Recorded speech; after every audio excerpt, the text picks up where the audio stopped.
नमस्कार, live news में आपका स्वागत है। मैं अश्विनी दीक्षित और आप देख रहे हैं के न्यूज इंडिया। सीधा चलते हैं लखनऊ, जहां पर मुख्यमंत्री योगी आदित्यनाथ संबोधन दे रहे हैं।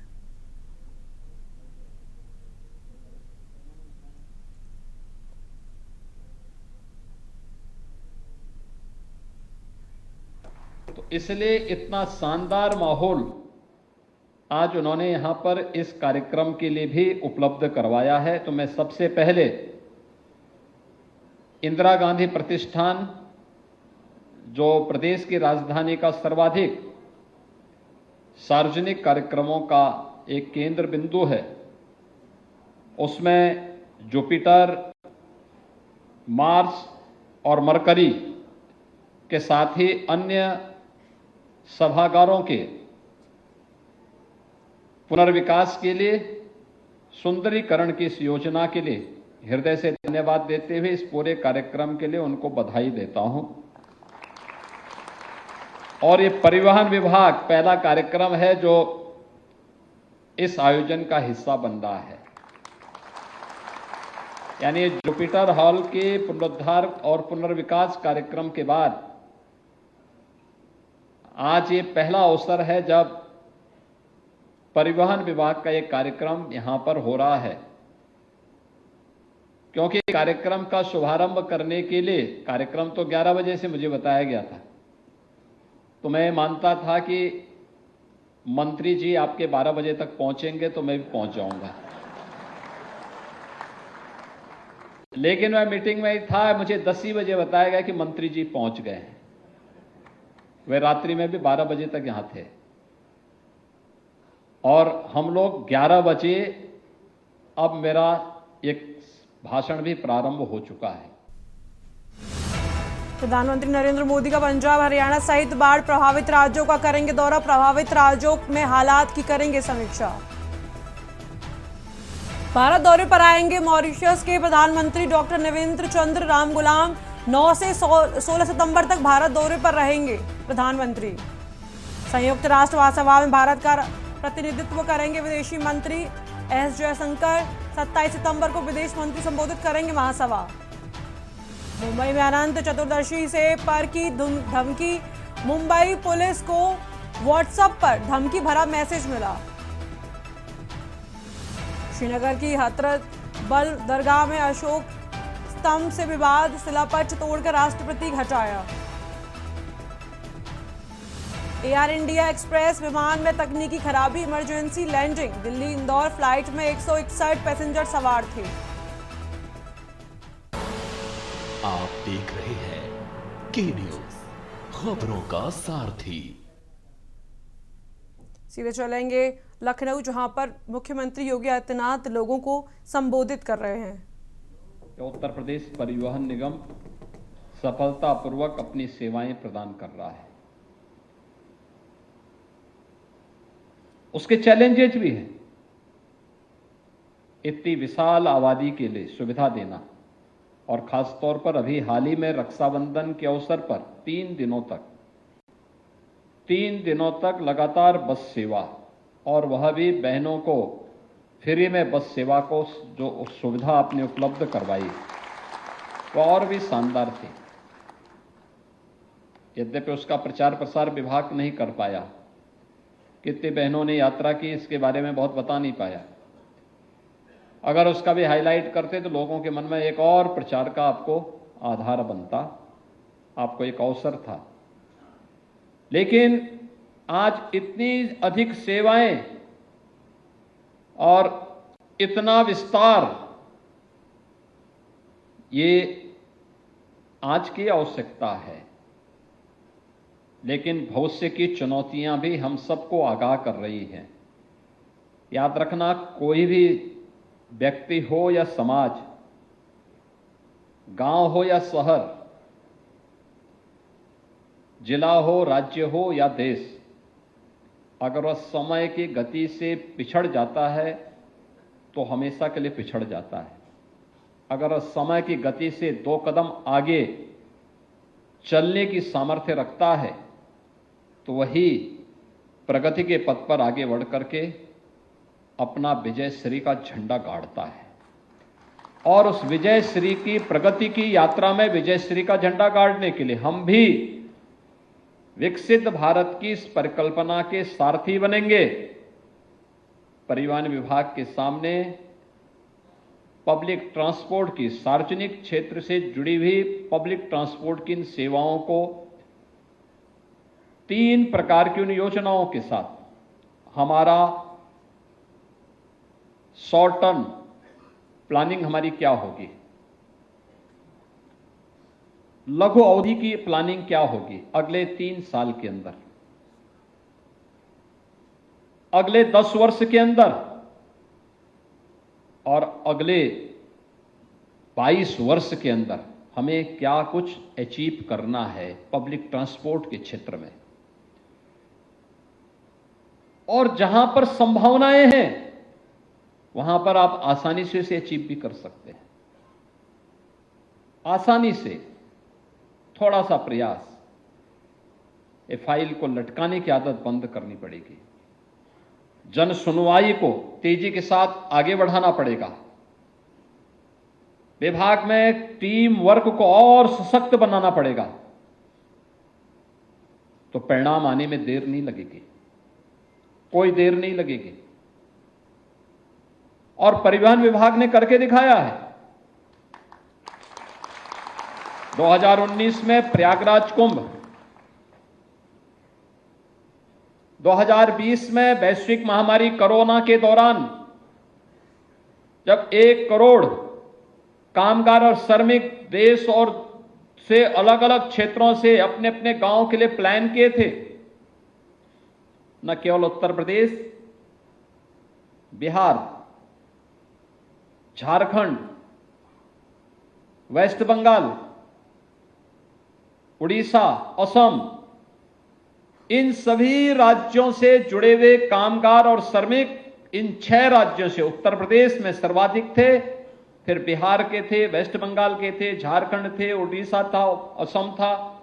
वहां के लोगों को, उत्तर प्रदेश वासियों को उनके गांव तक और उत्तर प्रदेश के बाहर के जो कामगार और श्रमिक थे उन्हें उत्तर प्रदेश की बॉर्डर तक, सीमा तक।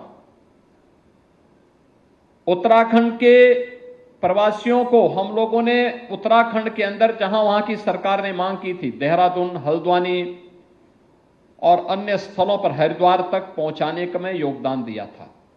तो मध्य प्रदेश के अंदर भी कुछ जगहों पर, राजस्थान, मध्य प्रदेश के अंदर भी कुछ स्थानों पर परिवहन विभाग के हमारे जो कर्मचारी थे, चालक परिचालक थे, उन्होंने सफलतापूर्वक उनको वहां तक पहुंचाने में अपना योगदान किया था। और अभी हाल ही में आपने देखा होगा, इसी वर्ष के प्रारंभ में दुनिया का सबसे बड़ा धार्मिक आध्यात्मिक आयोजन प्रयागराज महाकुंभ, कितना भीड़ था, 66 करोड़ लोग 45 दिन के आयोजन में आए थे और 45 दिन के इस आयोजन का हिस्सा बने थे। सर्वाधिक लोग आ रहे थे बसेस से,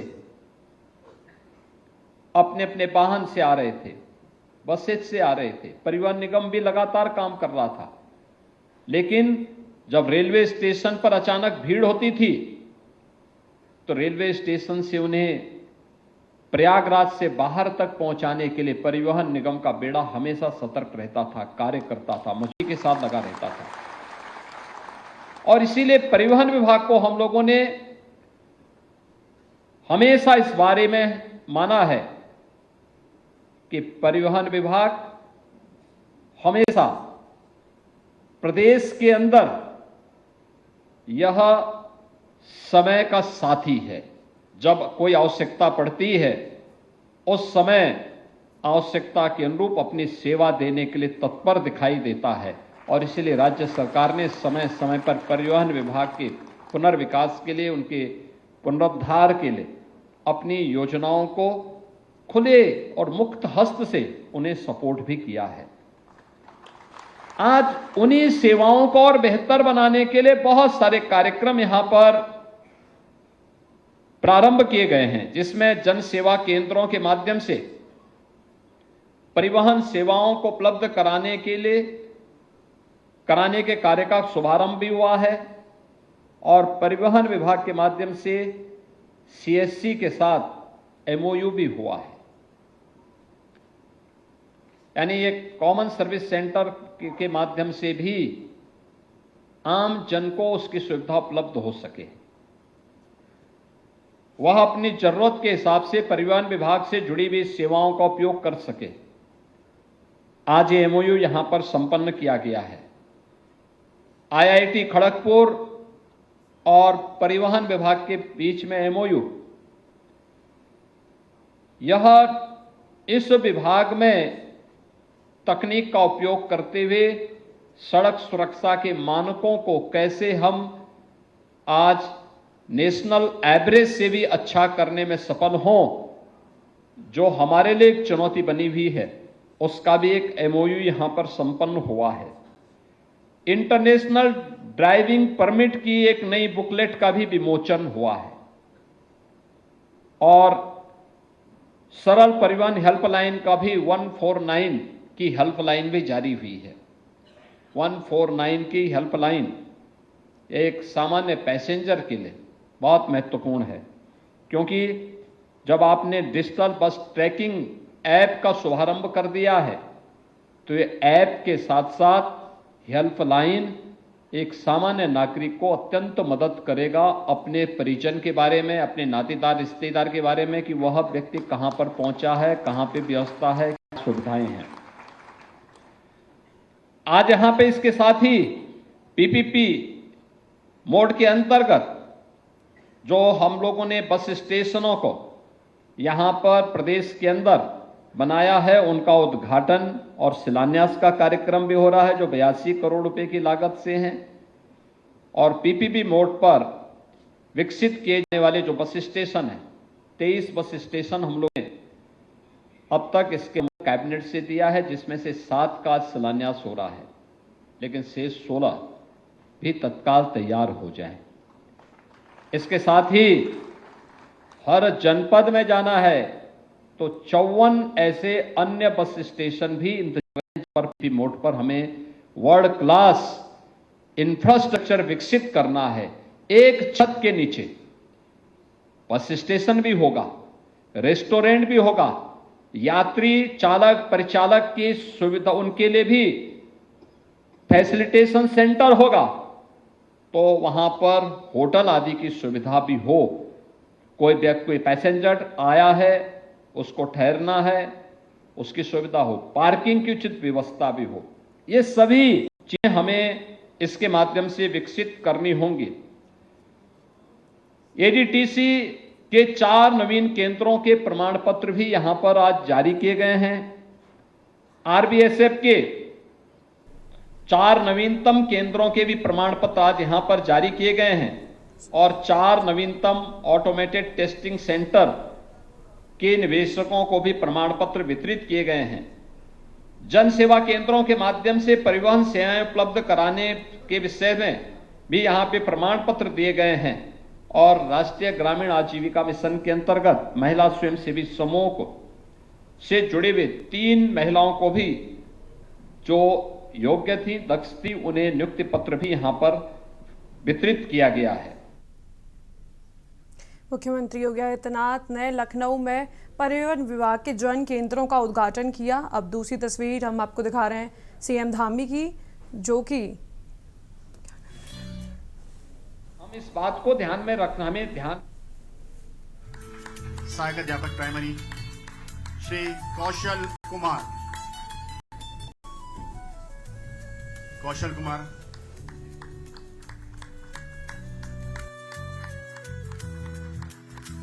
बहुत बहुत शुभकामनाएं आप सभी हमारे युवाओं को। कुमारी मीनाक्षी रावत, सहायक अध्यापक प्राइमरी, और माननीय मुख्यमंत्री जी की ये कोशिश है जो रंग लाई है और हमारे युवाओं को रोजगार मिल रहा है।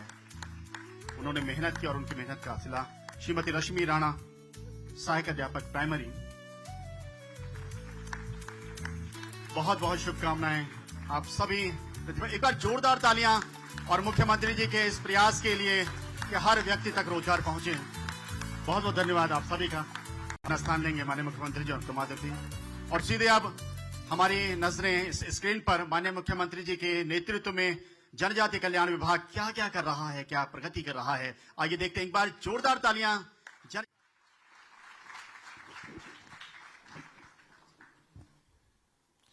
भारत माता की, भारत माता की, भगवान बिरसा मुंडा की, भगवान बिरसा मुंडा जी की।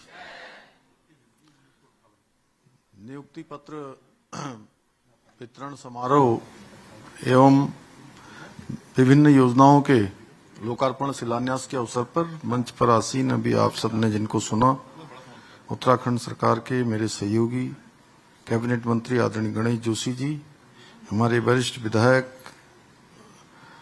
और राजपुर विधानसभा के लोकप्रिय विधायक आदरणीय खजानदास जी, आदरणीय उमेश शर्मा काऊ जी, आदरणीय दिलीप रावत महंत जी, आदरणीय सविता कपूर जी, आदरणीय प्रमोद नैनवाल जी, लीलावती राणा जी, अध्यक्ष जनजाति आयोग, श्रीधर बाबू, डॉक्टर श्रीधर बाबू अदांकी जी, सचिव समाज कल्याण विभाग चंद्र सिंह धर्मशत्रु जी, निदेशक समाज कल्याण संजय सिंह टोलिया जी, निदेशक जनजाति कल्याण, और यहाँ पर आए हुए सभी हमारे समाज कल्याण विभाग और जनजातीय निदेशालय एवं जनजाति कल्याण विभाग से आए हुए सभी हमारे अधिकारीगण, सभी हमारे शिक्षकगण, सभी अभिभावकगण और आए हुए हमारे सभी अतिथिगण, और यहाँ पर विभिन्न विद्यालयों से आए हुए हमारे सभी प्यारे, मेरे सभी प्यारे नन्हे मुन्ने सभी छात्र छात्राएं, और आज जिनके निमित्त ये शानदार कार्यक्रम यहाँ पर आयोजित हो रहा है, ऐसे नियुक्ति पत्र जिनको आज प्राप्त हो रहा है, ऐसे सभी नियुक्त होने वाले सभी अध्यापकगण, मीडिया के सभी मित्र, मैं आप सभी का आज इस कार्यक्रम में, मुख्य सेवक सदन में आप सभी का हृदय से स्वागत करता हूं, आप सबका अभिनंदन करता हूं। और बड़ा अच्छा लग रहा है कि आज प्यारे प्यारे बच्चों ने यहाँ इस हॉल के अंदर प्रवेश करते ही, सदन के अंदर प्रवेश करने से पहले बहुत सुंदर पोशाक में और परंपरागत पोशाक में मेरा और आने वाले सभी अतिथियों का स्वागत किया।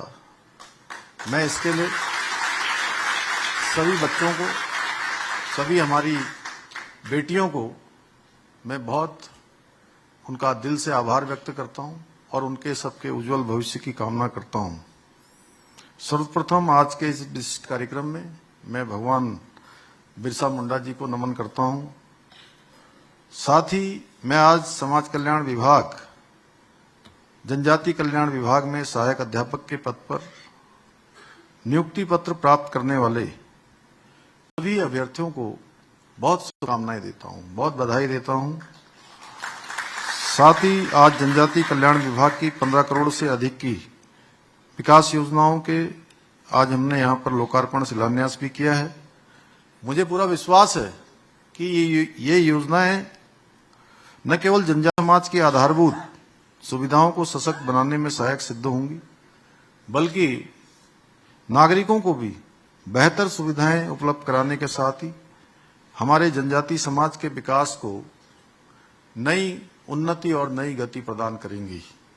साथ ही आज मैं यह भी कहना चाहता हूं कि आज जिनको नियुक्ति पत्र प्राप्त हुए हैं, ये आप सबके परिश्रम, समर्पण और योग्यता का प्रमाण है कि आज कुछ एक लोगों का 15 अध्यापकों का यहाँ पर आज हमने उनको नियुक्ति पत्र प्रदान किया।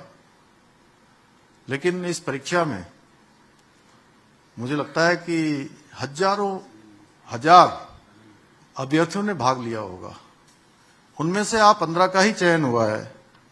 निश्चित रूप से आपकी काबिलियत को, आपकी मेहनत को, आपकी योग्यता और प्रतिभा को मैं बहुत बधाई देता हूं, बहुत बधाई देता हूं आपको भी और आपके साथ साथ आपके माता पिता जिन्होंने अपने जीवन में अनेक कष्टों को उठाया होगा, परेशानियों को सहा होगा, लेकिन आपकी शिक्षा को अनवरत रूप से जारी रखा होगा। साथ ही अगर मैं आपके गुरु का नाम न लूं, उनका स्मरण न करूं, तो मुझे लगेगा कि अदांकी जी ने इतनी बड़ी बात यहां पर कही कि इनके गुरु को सारा स्मरण हो गया, उनकी स्मृति वापस आ गई, तो मैं कैसे उन गुरुओं को स्मरण न करूं जिन्होंने यहां तक आपको पहुंचाने में अपना योगदान दिया है। मुझे विश्वास है कि आप सभी युवा शिक्षक हमारी नई पीढ़ी के समग्र विकास में अपनी महत्वपूर्ण भूमिका निभाएंगे, हमारे देश के नौनिहालों को कर्णधार बनाएंगे और वो कर्णधार आने वाले समय में राज्य में और देश में, राज्य का भी देश का भी नाम रोशन करेंगे, क्योंकि आपके कंधों पर अब समाज और प्रदेश के भविष्य को, समाज को सुधारने की जिम्मेदारी है, संवारने की जिम्मेदारी है।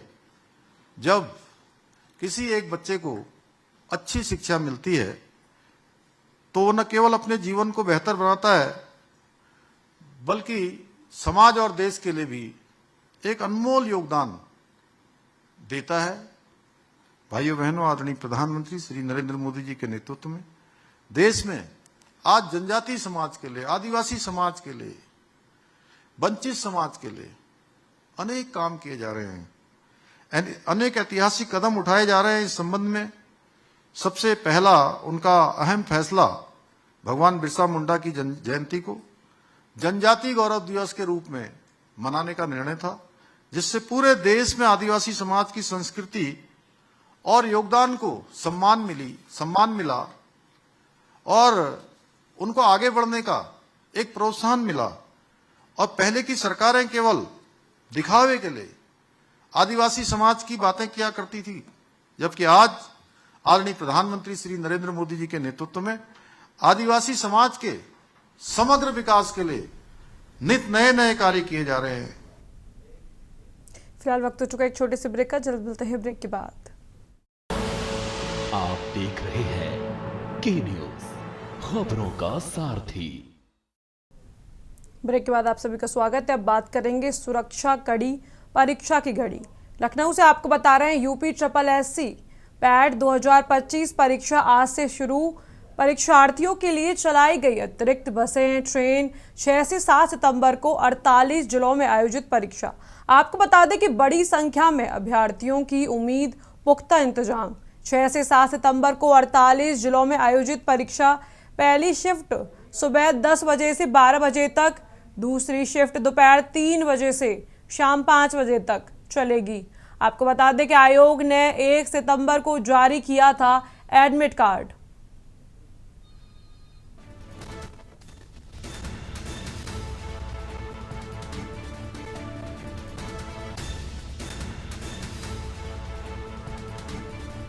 अहम जानकारी आपको बता रहे हैं लखनऊ से।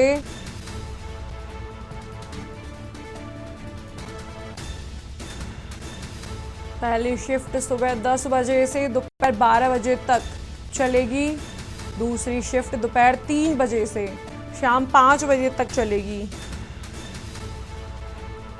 आयोग ने 1 सितंबर को जारी किया था एडमिट कार्ड। अहम जानकारी आपको बता रहे लखनऊ से यूपी SSSC पैट 2025 परीक्षा आज से शुरू।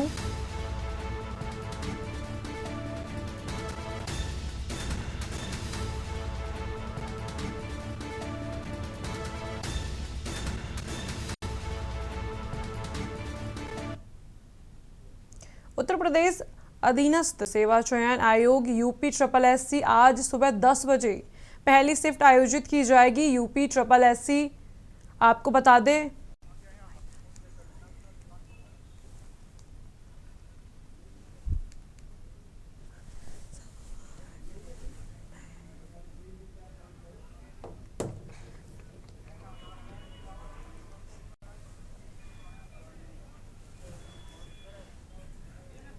यूपी ट्रिपल एससी की पहली शिफ्ट 10 बजे से लगेगी, 10 बजे से 12 बजे तक।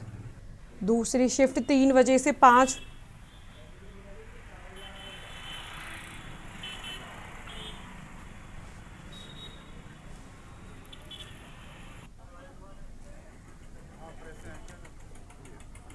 दो दिनों में 4 शिफ्टों में होगी परीक्षा। आपको बता दें कि सुबह 10 बजे से लग चुकी है पहली शिफ्ट, 12 बजे तक चलेगी पहली शिफ्ट।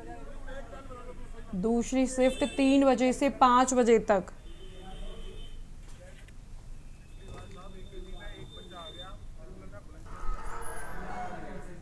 उत्तर प्रदेश अधीनस्थ सेवा चयन आयोग यूपी ट्रिपल एससी आज सुबह 10 बजे पहली शिफ्ट आयोजित की जाएगी। यूपी ट्रिपल एससी पैट परीक्षा 2025 6 और 7 सितंबर को प्रत्येक दिन 2-2 शिफ्टों में आयोजित होगी। पहली शिफ्ट आज सुबह 10 बजे लग चुकी है, जो कि 12 बजे तक चलेगी। दूसरी शिफ्ट दोपहर 3 बजे से शाम 5 बजे तक होगी। प्रत्येक शिफ्ट के पूरा होने के बाद छात्रों की प्रतिक्रिया के आधार पर समग्र कठिनाई स्तर परीक्षा में पूछे गए विषय, प्रश्न और उत्तर आदि सहित विस्तृत विश्लेषण या प्रदान किया जाएगा। यूपी ट्रिपल एससी पैट 2025 की परीक्षा विश्लेषण के बारे में नवीनतम लाइव अपडेट के लिए नीचे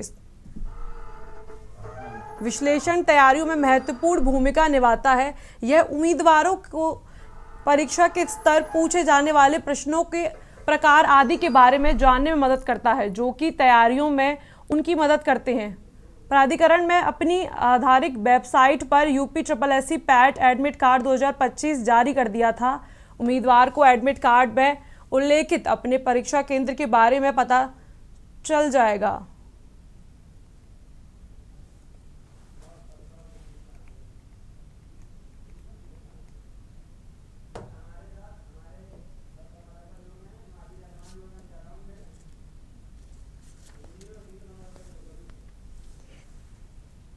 हमारे साथ हमारे संवाददाता जुड़ चुके हैं।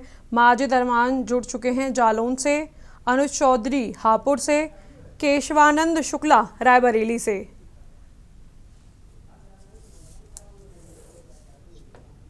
माजिद जी, जो यूपीएससी की तैयारियां हैं जालौन में, यूपी ट्रिपल एससी की तैयारियों को लेकर जालौन में किस प्रकार की तैयारियां चल रही हैं?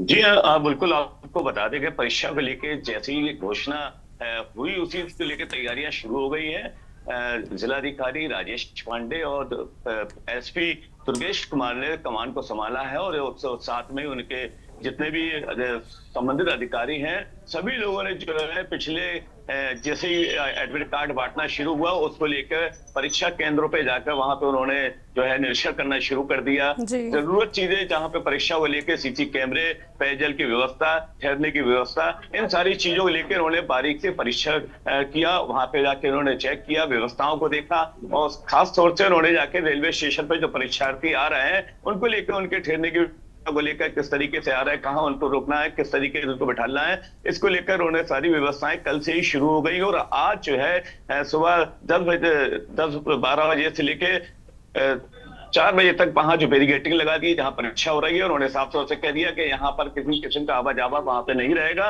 बाहर सीसी कैमरे लगा दिए, सुरक्षा व्यवस्था के लिहाज से पुलिस को लगा दिए गए हैं, कमेटी तैयार कर दी गई है और साथ ही परीक्षा शुरू भी हो चुकी है। और परीक्षा के साथ साथ यहाँ पर तकरीबन 26,888 परीक्षार्थी परीक्षा देने यहाँ पर आएंगे और 2 पारी में इनकी परीक्षा की जाएगी। और साथ ही 2 दिन की जो परीक्षा की जा रही है इसमें लेके जो व्यवस्थाएं हैं उसको लेके खास तौर से चेतावनी दे दी गई है संबंधित अधिकारियों और कर्मचारियों को किसी भी तरीके से कोई भी लापरवाही यहाँ पे बर्दाश्त नहीं की जाएगी, क्योंकि एक बहुत महत्वपूर्ण परीक्षा है। और इसको लेकर अगर किसी भी तरीके से जो भी लापरवाही अगर सामने आती है, जो संबंधित अधिकारी अगर इस पर लापरवाही बरतता है तो उसको सख्त से उसके ऊपर कार्रवाई की जाएगी। हालांकि परीक्षा शांतिपूर्ण ढंग से यहाँ शुरू हो चुकी है। जी।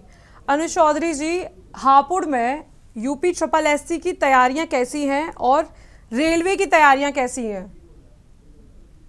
जनपद हापुड़ की बात करूं तो जनपद हापुड़ सीएम अभिषेक पांडे लगातार तैयारियों पे जायजा ले रहे हैं। जहाँ कल सुबह से डीएम अभिषेक पांडे रेलवे स्टेशन पर जो परीक्षा देने आ रहे हैं उनको ठहरने की व्यवस्था और खाने रहने की व्यवस्था और स्कूल में लगातार कैमरों की व्यवस्था, मास्टरों की व्यवस्था, पुलिस प्रशासन की व्यवस्था लगातार बहुत अच्छी देखी जा रही है। तो यहाँ के जो बच्चे हैं जो परीक्षा देने आए हैं दूर दूर से, वो भी बहुत अच्छी व्यवस्था यहाँ पर डीएम अभिषेक पांडे की बता रहे हैं। जी, इस वक्त आप कहाँ हापुड़ में आप किस जगह मौजूद हैं इस समय? मैं हापुड़ जनपद के स्कूल के साइड में मौजूद हूँ और वहाँ पर सुबह 8 बजे से परीक्षा की एंट्री चालू हो गई थी और 9:30 बजे तक प्रशासन ने एंट्री बंद कर दी थी और लगातार प्रशासन उसकी परीक्षा की तैयारी कर रहे हैं और लगभग 30,000 छात्र यहाँ पर दोनों केंद्रों में परीक्षा देंगे। जी, मैं रायबरेली से केशवानंद शुक्ला जी से बात करना चाहूँगी कि केशवानंद जी, प्रशासनिक तैयारियां यूपी SSSC की परीक्षा को लेकर किस तरीके से रायबरेली में देखी जा रही हैं? बिल्कुल, देखिए परीक्षाओं का 2 दिन रखा गया है। 6 और 7 सितंबर को ये परीक्षाएं रखी गई हैं। 2 पालियों में परीक्षा होनी है। सुबह जो है 10 बजे से लेकर के 12 बजे तक और सेकंड टाइम जो दूसरी पाली है वो 3 बजे से लेकर के 5 बजे तक जो है ये परीक्षाएं होनी है। 2 परीक्षाएं जो 4 में रायबरेली में करवाई जाएंगी, इसको लेकर के रायबरेली प्रशासन ने पूरी तरह से कमर कस ली है। वहीं आपको बता दें कि रायबरेली में तकरीबन 39,500 लगभग जो बच्चे हैं वो एग्जाम देंगे और एग्जाम लेकर के अगर देखा जाए तो रायबरेली में जो पहली पारी की परीक्षा लगभग संपन्न वाली है, इसमें 9,888 जो बच्चे हैं उन्होंने इस परीक्षा दिया है। वहीं जो है रायबरेली प्रशासन पूरी तरह से अलर्ट मोड पे दिखाई, चाहे रेलवे स्टेशन हो या बस स्टेशन हो, पुलिस पूरी तरह से अलर्ट मोड पे, क्योंकि जो बच्चे हैं वो गैर जनपद से रायबरेली पहुंच रहे हैं परीक्षा देने के लिए। जो नगर पालिका क्षेत्र से 10 किलोमीटर के अंदर को रखा शहरी क्षेत्र में सबसे ज्यादा बनाए गए हैं ताकि जो बच्चे हैं उन्हें किसी भी प्रकार की असुविधा ना हो सके। उसको लेकर के प्रशासन पूरी तरह से अलर्ट मोड पे दिखाई दे रहा है। बरेली के कलेक्ट्रेट परिसर में जो है कंट्रोल रूम भी बनाया गया है और जो भी स्कूल है वहां से कनेक्ट किए गए हैं ताकि जो परीक्षा है वो नकल विहीन इसको लेकर के खुद इसकी जो कमान है वो रायबरेली जिला अधिकारी मातुम ने संभाल रखी। इस समय मौजूद है रेली के फिरोज गांधी कॉलेज में परीक्षा पूरी तरह से सुरक्षा के भी व्यापक इंतजाम किए गए हैं। अभी आपको बता दें कि है इसके अंदर जो है परीक्षाएं चल रही हैं। कुछ समय बाद परीक्षा छूटेगी क्योंकि जो पहली पारी की परीक्षा 10 से लेकर के 12 बजे तक होनी है। 2 घंटे की ये परीक्षा है और इस परीक्षा को लेकर के आसपास की जो सेंटर के फोटोकॉपी की दुकान है उनको भी बंद करवा दिया गया है ताकि जो परीक्षा है वो नकल विहीन हो सके। जो भी छात्र हैं वो अंदर इलेक्ट्रॉनिक सामान नहीं ले जा सकते, वो चाहे स्मार्ट घड़ी हो या फिर कैलकुलेटर हो या हेडफोन, ईयरबड्स, किसी भी प्रकार की जो इलेक्ट्रिक सामग्री है वो अंदर नहीं ले जा रही है। 2 लेयरों में जो है उनकी जांचा जा रहा है, उसके बाद ही जो बच्चे हैं उनको क्लासरूम में जाने दिया जा रहा है। 2 घंटे पहले यानी कि जो बच्चे हैं 8 बजे से उनकी एंट्री की जा रही है और 10 बजे 9:30 बजे तक एंट्री की जा रही है। 10 बजे से परीक्षा जो है शुरू हो जा रही है। लेकर के बजे जो परीक्षा है वो 2 घंटे की जा रही। 2 पालियों में परीक्षाएं होनी है और आज और कल 2 दिन परीक्षाएं, उसको लेकर के प्रशासन पूरे से अलर्ट है। कंट्रोल की जो है जिला अधिकारी खुद निगरानी कर रहे हैं, डीएसए हो या डीआईओ हो या एडीएम प्रशासन हो, वो लगातार कंट्रोल रूम पहुंच करके जो है परीक्षा केंद्रों की निगरानी कर रहे हैं। आसपास भी जो सचल दल है वो परीक्षा केंद्रों पर पहुंच रहे हैं और जानकारी बच्चों से कर रहे हैं और बातचीत भी कर रहे हैं ताकि जो बच्चे हैं उन्हें भी किसी प्रकार की दिक्कतें ना हो सके और रायबरेली नकल विहीन परीक्षा हो जाए। इसको लेकर के रायबरेली प्रशासन अलर्ट दिखाई दे रहा है। जी केशवानंद जी, रायबरेली में रेल प्रशासन की तरफ से क्या व्यवस्थाएं की गई हैं यूपी SSSC की परीक्षा के लिए?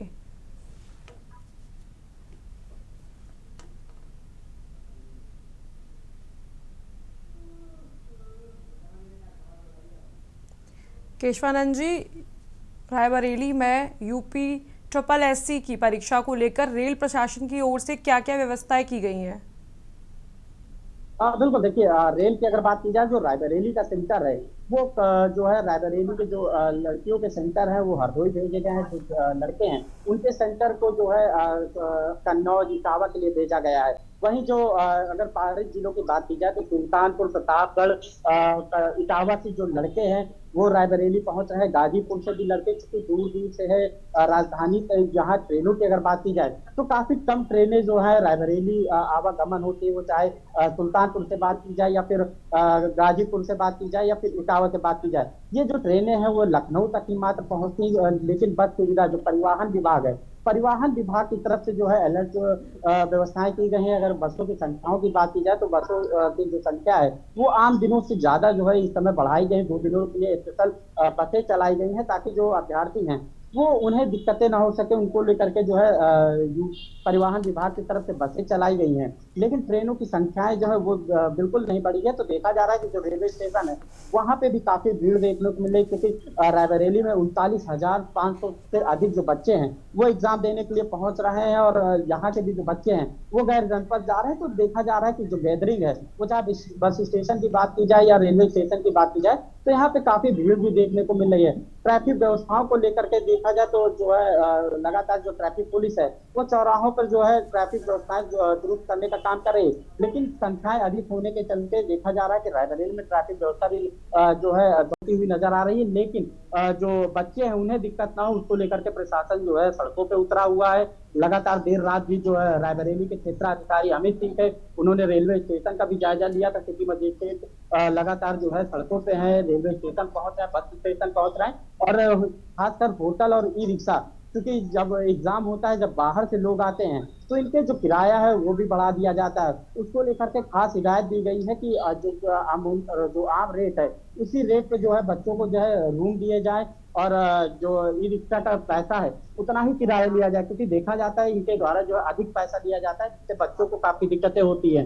उसको लेकर के जो प्रशासन की तरफ से खास हिदायत दी गई कि अगर कोई भी होटल संचालक हो या रिक्शा संचालक हो वो अगर पैसे ज्यादा लेगा, अगर उसकी शिकायत मिलती है तो प्रशासन की तरफ से कठोर कार्रवाई की जाएगी। तो रायबरेली जो भी धर्मशाला है, होटल है, उनका भी देर रात निरीक्षण किया गया है, प्रशासन की तरफ से खास हिदायत दी गई है। लेकिन देखा गया कि जो रायबरेली धर्मशाला है वहाँ पे काफी भीड़ देखने को मिली है। वहाँ पे जो बच्चे हैं वो पहले से ही आ चुके थे, तो प्रशासन के लिए परीक्षा भी एक प्रकार देखा जाए तो चुनौती साबित हो सकती है रायबरेली जी। माजू जी, जालौन में आप इस वक्त कहाँ मौजूद हैं?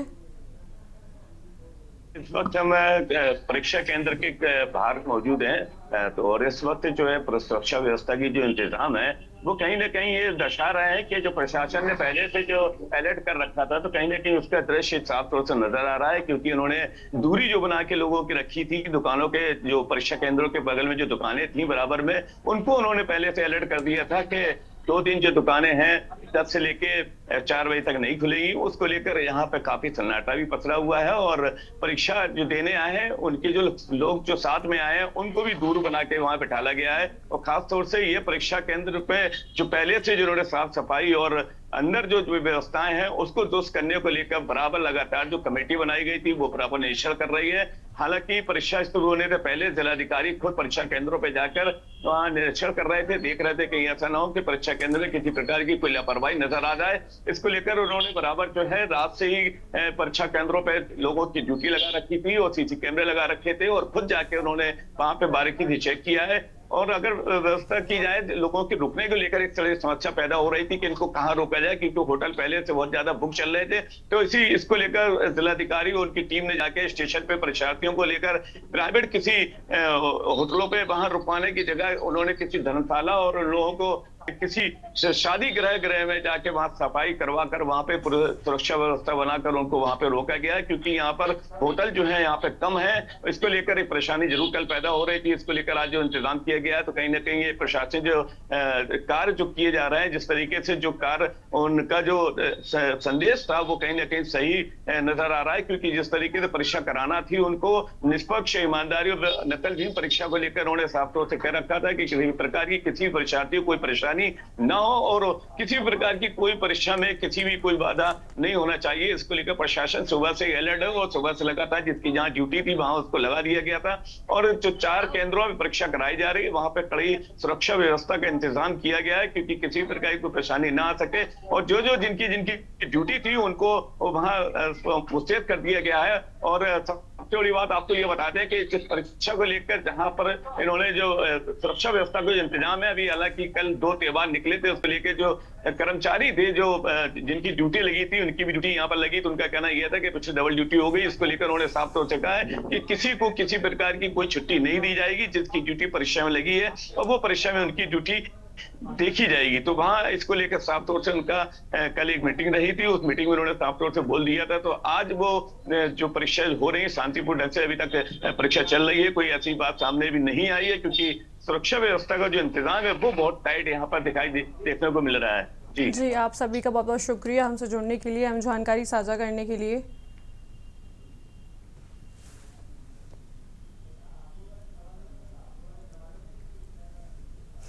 क्या सवाल हो?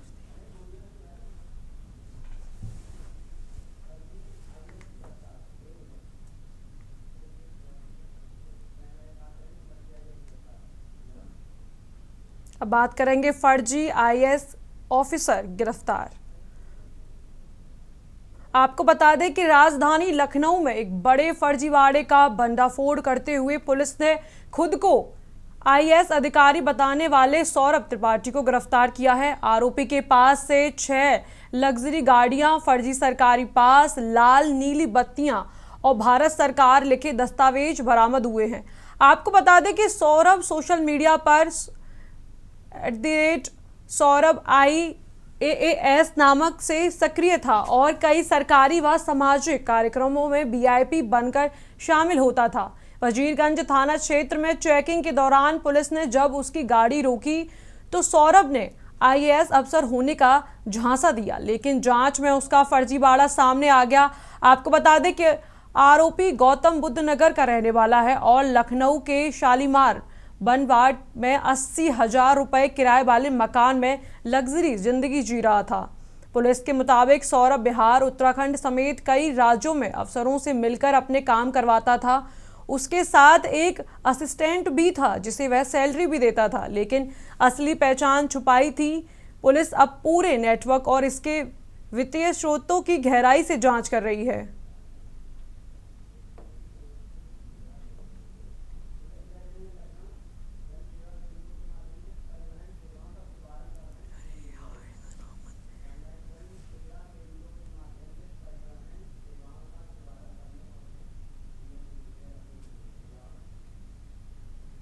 अब चलेंगे सीधा लखनऊ, जहां पर जन सेवा केंद्रों के माध्यम से परिवहन सेवाओं का उद्घाटन कर रहे हैं सीएम योगी।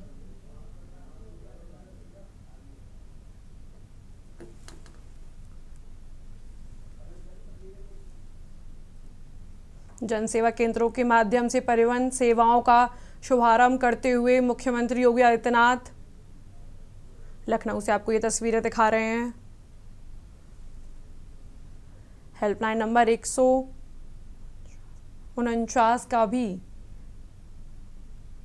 शुभारंभ किया सीएम ने।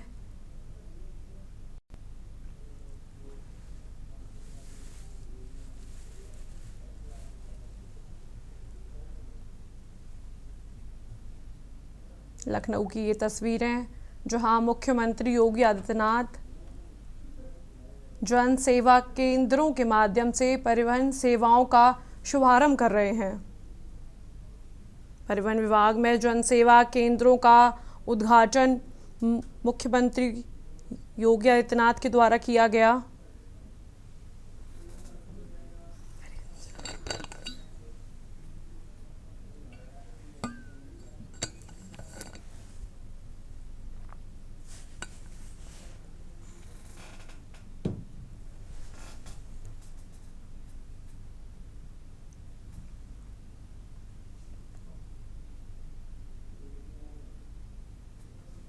ग्यारह हेल्प डेस्क वाहनों को सीएम योगी ने दिखाई हरी झंडी। आपको बता दें कि लखनऊ से सीएम योगी ने 11 हेल्प डेस्कों को दिखाई हरी झंडी। परिवहन विभाग में जन सेवा केंद्रों का मुख्यमंत्री योगी आदित्यनाथ ने किया उद्घाटन। लखनऊ से आप ये तस्वीरें देख रहे हैं।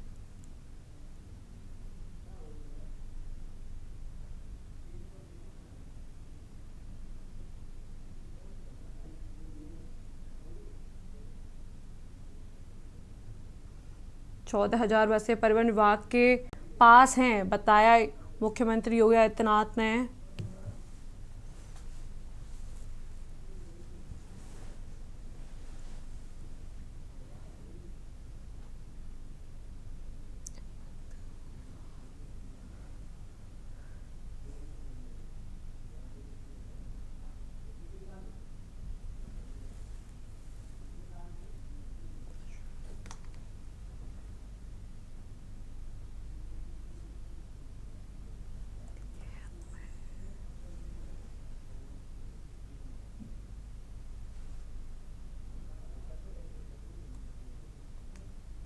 लखनऊ से आपको ये तस्वीरें दिखा रहे हैं।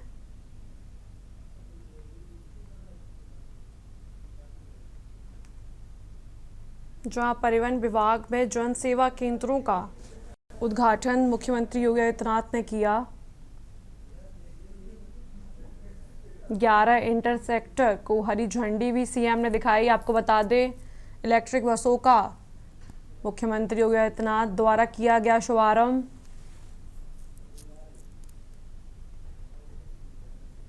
डिजिटल ट्रैकिंग ऐप और परमिट बुकलेट भी मुख्यमंत्री योगी आदित्यनाथ की तरफ से की गई लॉन्च।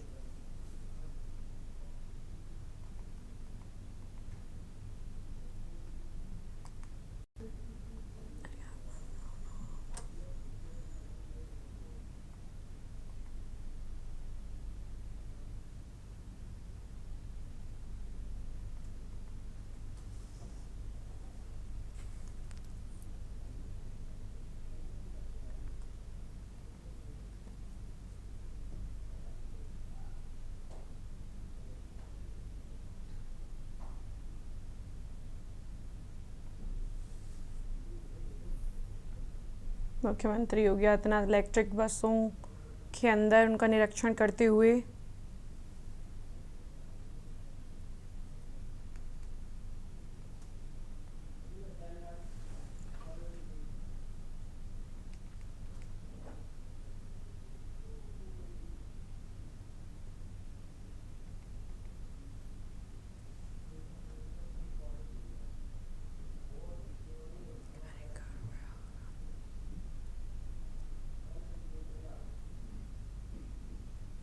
अब खबर आगरा से। बाहा के बटेश्वर में यमुना नदी का रौद्र रूप देखने को मिला। आपको बता दें कि बटेश्वर में यमुना नदी में लगातार बढ़ रहा जलस्तर। आपको बता दें कि बटेश्वर के मुख्य मंदिर में पहुंची यमुना मैया। मंदिर परिसर के चारों तरफ भरा पानी। बाहा के बटेश्वर स्थित यमुना नदी का मामला।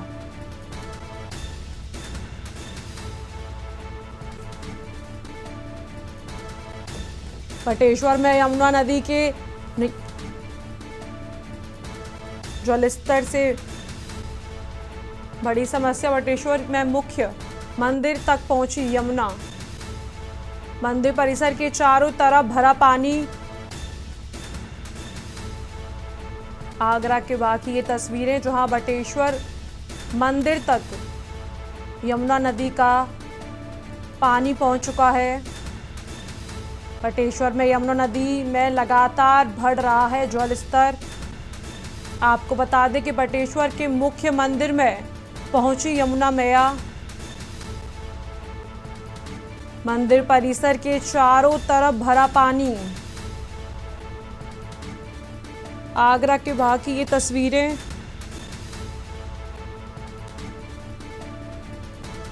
जहां चारों तरफ यमुना नदी का पानी भर चुका है।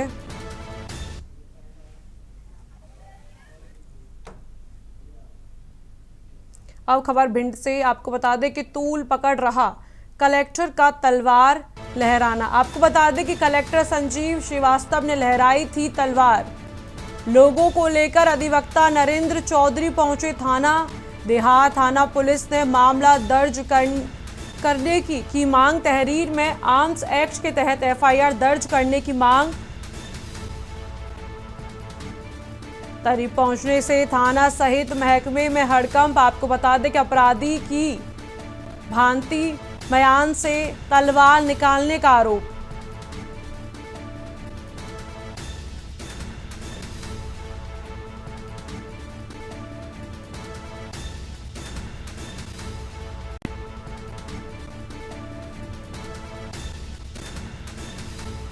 भिंड से आपको जानकारी बता रहे हैं।